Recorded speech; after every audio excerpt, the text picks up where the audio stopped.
The Auditor-General Tsakani Maluleke says the lack of ethical political leadership in municipalities is the main reason for the continued worsening of their performance. She says the hiring of incompetent people and a lack of consequence management is at the centre of the appalling state of councils.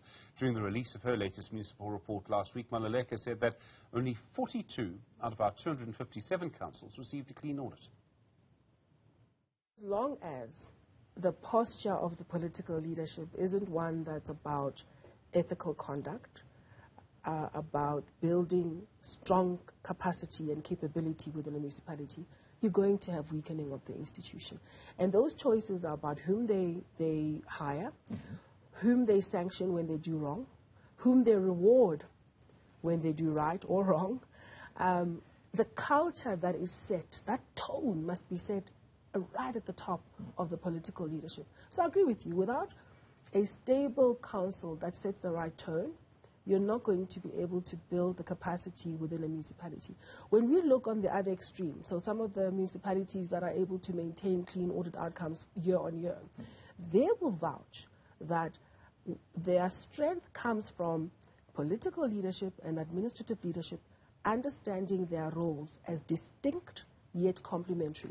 Everybody plays their part, whether you're talking to, say, a new municipality or one of the 22 municipalities in the Western Cape. What you find is that where there is stable council that also sets up a stable and competent administration, gives them space to do their work and holds them accountable, has a posture of continuous improvement, systematic improvement and strengthening of the institution, that's when you win.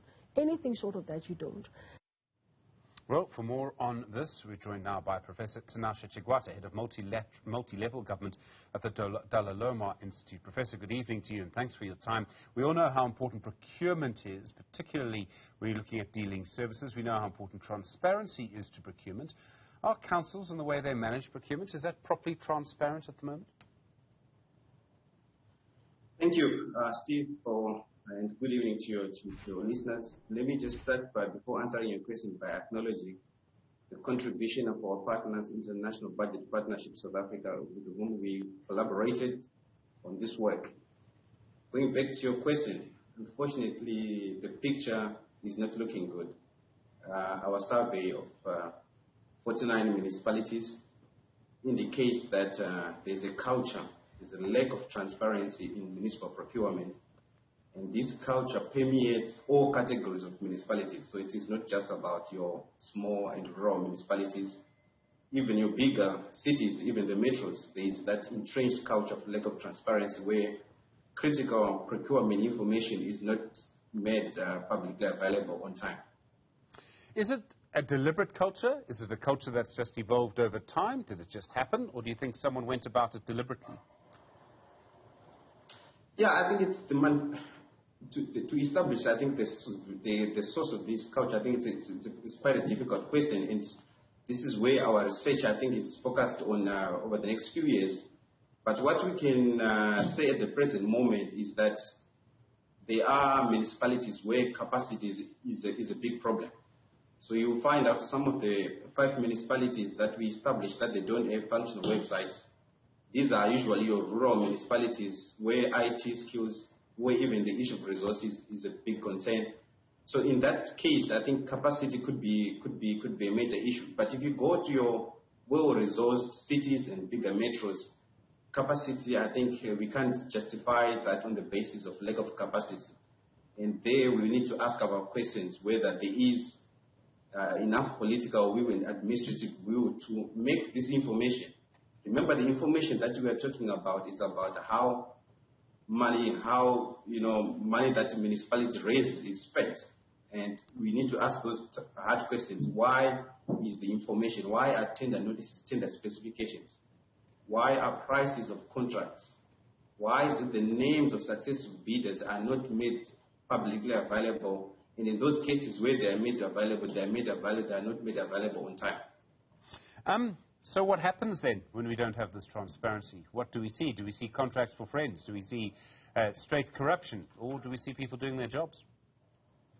I think this is where the Auditor-General comes in. And then we've recently heard the news regarding the audit outcomes for local government.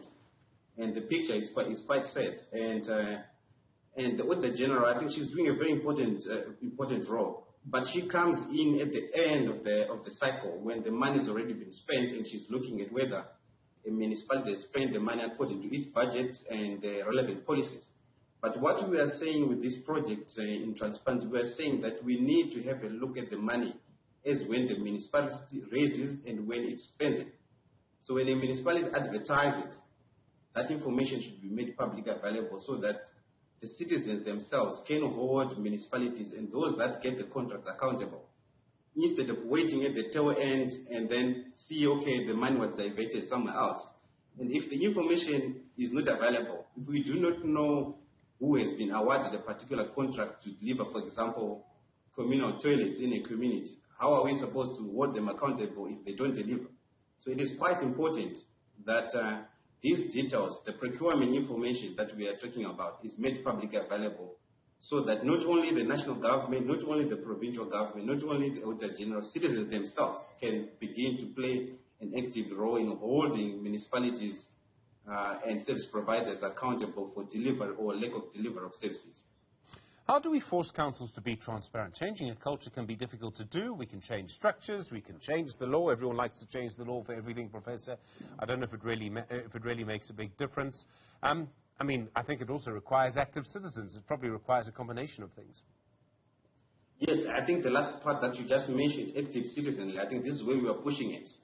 I think gone are the days where people say that local government is left for someone else. We are all affected by decisions that our municipalities take, whether we like it or not. So we have a huge stake in how our municipalities function. So it's high time that citizens take an active role in municipal governance. Going back to the first point that you mentioned, I think the Auditor-General also mentioned about the culture of consequence management, because the law circulars from the National Treasury, for instance, requires that when a municipality awards a contract, it must publish the name of the successful bidder within 5 days. So you've got a clear requirement that is there, and municipalities are not complying with that. So this is the question of whether you have a framework that is demanding, a legislative framework that is demanding, but implementation is lacking. Because if the law is quite straightforward, it's clear in terms of what should be made available. The law is straightforward to say a municipality must have a functional website, and this website must be updated regularly. Why is it we have municipalities that don't have functional website? Why is it we have municipalities that have got websites, but they don't update, they don't put any information on there? If you go on some of the municipal websites, they were last updated a couple of years ago. So it raises a question of implementation. The law might be there, it might be looking good on paper, but are we implementing it to the spirit and to the letter of the law? Professor Tinash Chigwata, thank you, Head of Multilevel Government at the Dullah Omar Institute. I do appreciate the time.